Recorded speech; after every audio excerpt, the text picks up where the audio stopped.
Halo, selamat berjumpa lagi di kelas bahasa. Kali ini kita akan belajar dengan mudah tentang karya ilmiah berkaitan dengan pengertian, ciri, tujuan, dan strukturnya.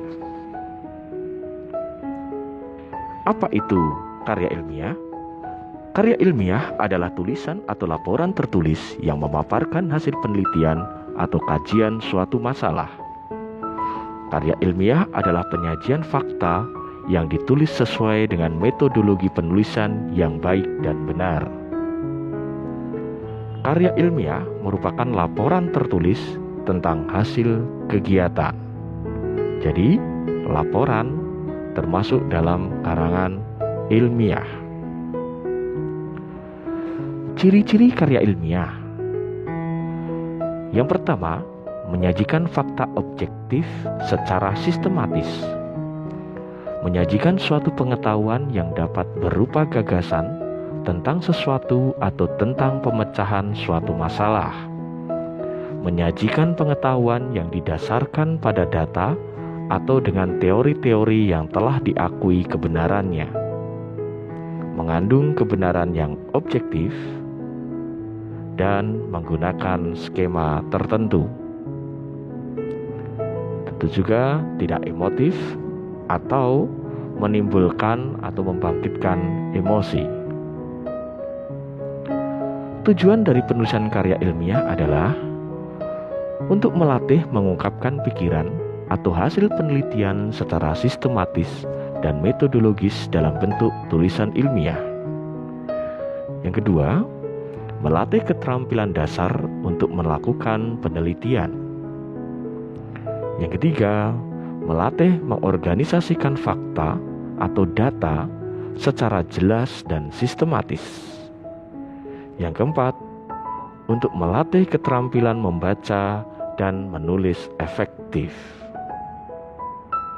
Yang terakhir, untuk membantu memperluas cakrawala. Struktur ilmiah yang umum dapat dibagi menjadi 3. Yang pertama adalah bagian awal, bagian isi, dan bagian penutup.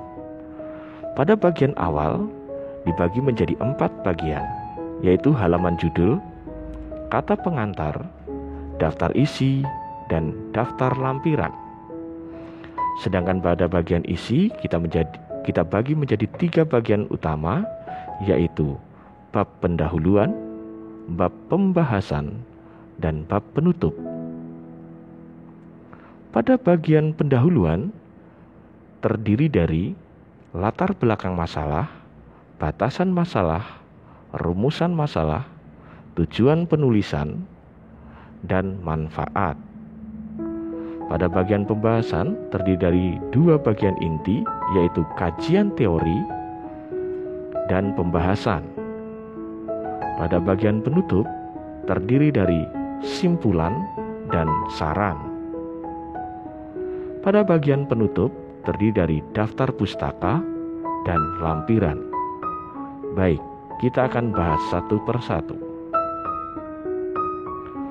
Latar belakang masalah berisi tentang gambaran umum tentang permasalahan yang akan dibahas. Biasanya, di dalam latar belakang masalah termuat tentang suatu keadaan yang terjadi tidak sesuai dengan harapan. Maka itulah masalah.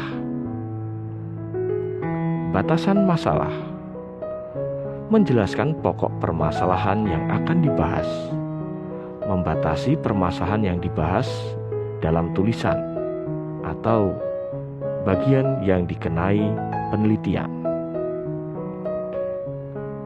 Rumusan masalah. Rumusan masalah merupakan daftar pertanyaan yang berkaitan dengan penelitian yang hendak dilakukan. Hal ini berangkat dari uraian latar belakang masalah.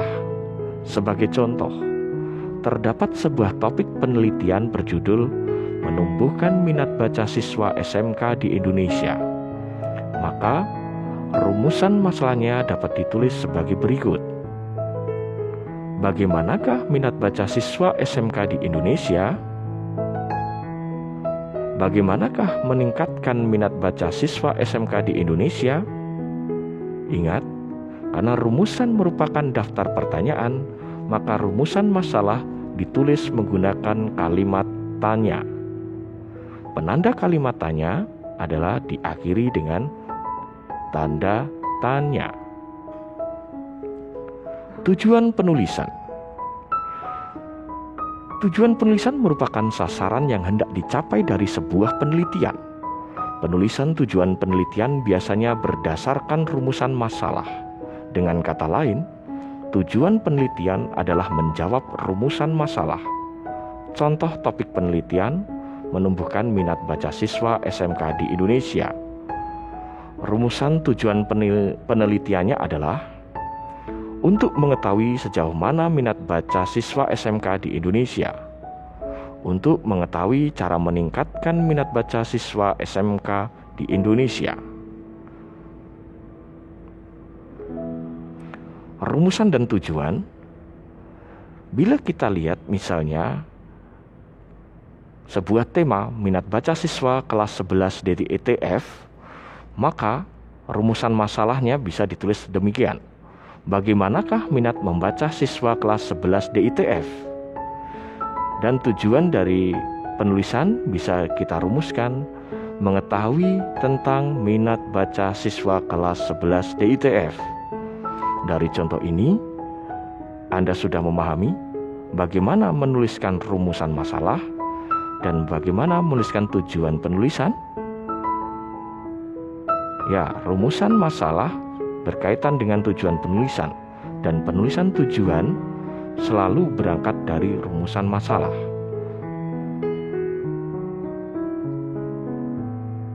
Sebagai latihan, cobalah Anda membuat rumusan masalah dan tujuan penulisan dari tema berikut. Suasana belajar yang menyenangkan. Silakan Anda tuliskan di buku catatan Anda. Pembahasan. Pada bagian ini terdiri dari 3 hal penting, yaitu kajian teori, pembahasan, kesimpulan dan saran. Kajian teori sering pula disebut dengan landasan teori. Bagian ini biasanya membahas tentang teori yang digunakan dalam sebuah penelitian atau tulisan ilmiah. Teori yang dimaksud adalah gagasan dari pakar atau ahli yang telah diakui di bidangnya. Maka, hendaknya teori yang dibahas juga berkaitan dengan penelitian yang dilakukan.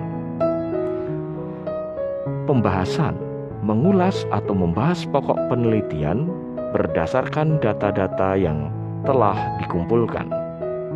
Kesimpulan dan saran pada bagian ini berisi penegasan kembali inti dari permasalahan yang dibahas dan menjawab rumusan masalah yang telah disajikan di bagian pendahuluan. Penutup.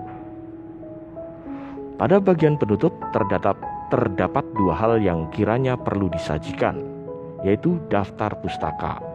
Daftar pustaka adalah daftar buku referensi yang digunakan dalam penelitian atau tulisan karya ilmiah. Adapun penyajian daftar pustaka juga memiliki aturan tersendiri. Secara umum, penulisan daftar pustaka ditulis sebagai berikut: nama penulis, tahun terbit buku, judul buku, kota terbit, dan penerbit. Untuk lebih jelasnya berkaitan dengan ketentuan penulisan daftar pustaka akan dijelaskan pada pertemuan selanjutnya.